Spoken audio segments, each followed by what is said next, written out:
back to BrotherBalian's Blood Angels. I am Dan, your host, and today we're going to be talking about basing our miniatures. Now, a lot of people like to use resin bases, which are just pre-casted bases with designs on them for different things. Good websites to have Jawa Balls, JawaBallsProductions.com. You can also find him on YouTube under Jawa Balls. He makes his own resin bases, and they're really nice bases too. Some other places you can get them are like the War Store or miniwargames.com. Just type in under Google resin bases for miniatures, and you'll probably get 1,000 hits for those. Some local hobby shops have them.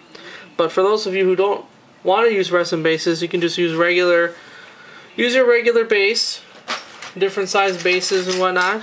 See? And what I do is I'll take my base, and this one I painted scorched brown to give it that earthy tone. And what I'm going to do is we're going to use stuff called modeling flock. I put mine in tubs here. This is green flock. It's pretty much all it is just colored sawdust. And that's for grass. You got fine grade rocks here. And then you got really fine grade rocks here. And just combining all those together using PVA glue. I have Citadel modeling glue by Games Workshop. It's just basically Elmer's glue you can use, the white kind. Now when you're using the Elmer's glue, use the cheapest brush you could find, because this will tear it up. And what you do is you take the Elmer's glue on your brush and just put it on the model, on the base here. Get a lot of it. And just, I don't know, just put it like this. Some people water it down, I just leave it. And then what you do is you take your, let's use the fine coarse gravel, and just throw it in there. Now, when you're done, I tap it, and there you go. When the glue dries, it dries clear, so you don't have to worry about anything. And what I'm going to do now is I'm going to finish covering the model base with PVA glue. Cover the whole thing. There, I'll move that around real good.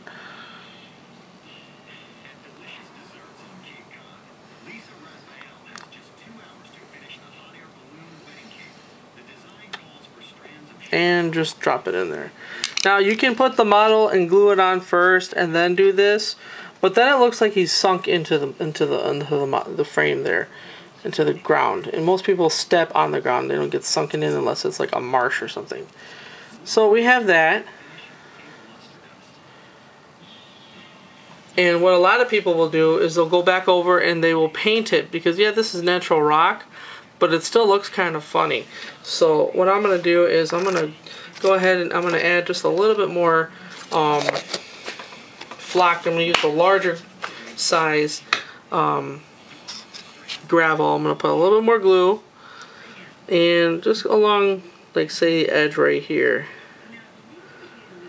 stick a nice glob.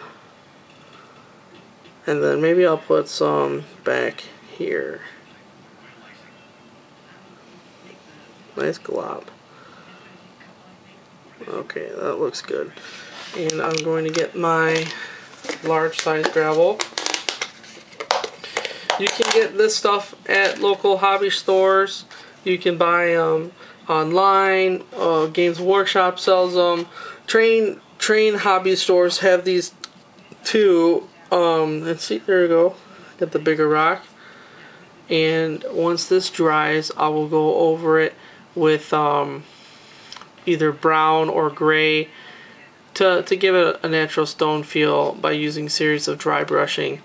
And then I will put the green flock over it for some small grassy patches.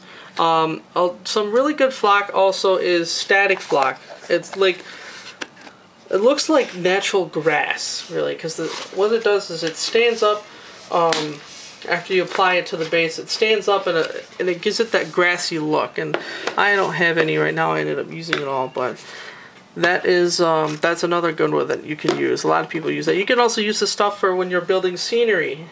They sell this stuff in a larger quantity, so if you want to make scenery, you can do that. So when this dries, I will go ahead and paint it up, and I'll show you what it will look like. I will see you soon. Welcome back, everybody. Now that the glue has dried, I'm gonna go over these stones.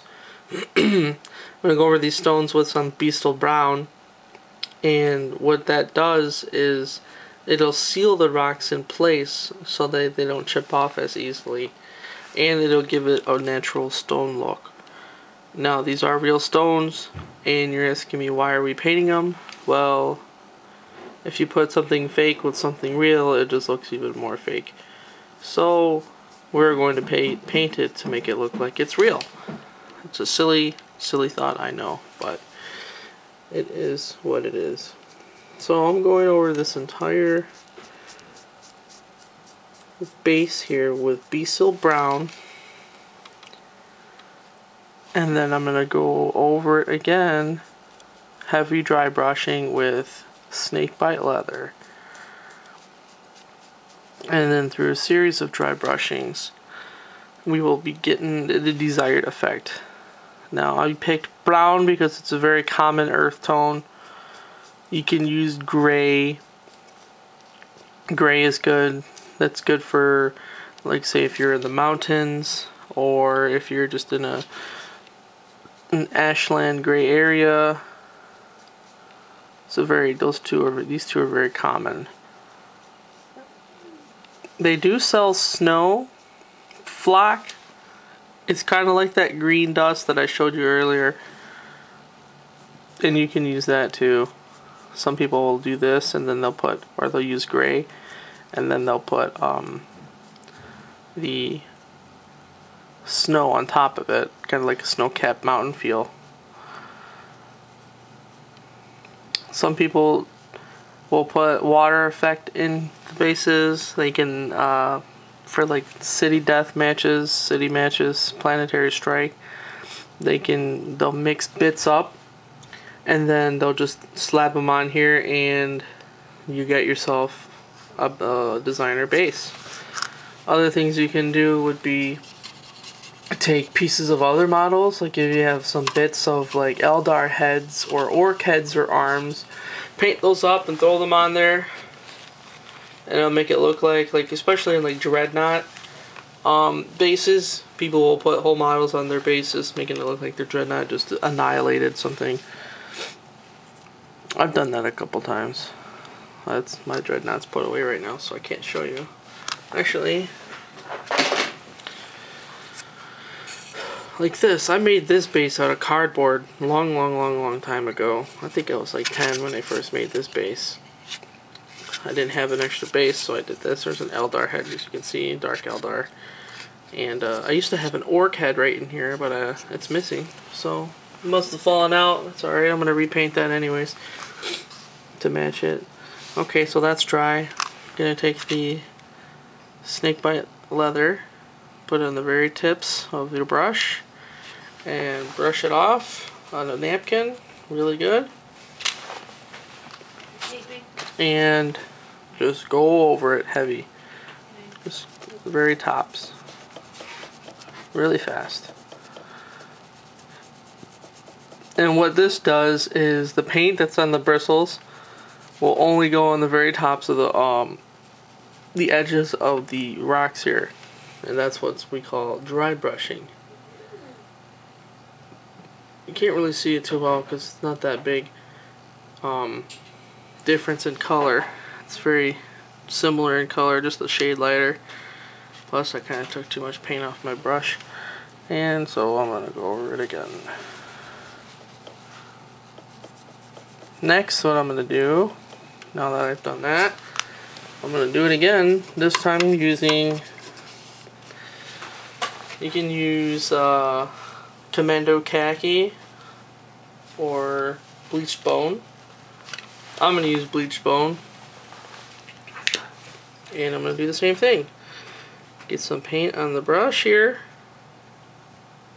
Wipe it down.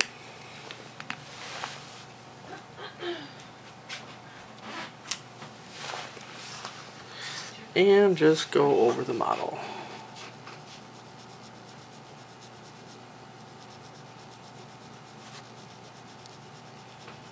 There we go. Now you can do this as many times as you wish, depending on how light or dark you want your base to look. And there you have it. Let's see. There you go. That compared to this, and that compared to the finished product here.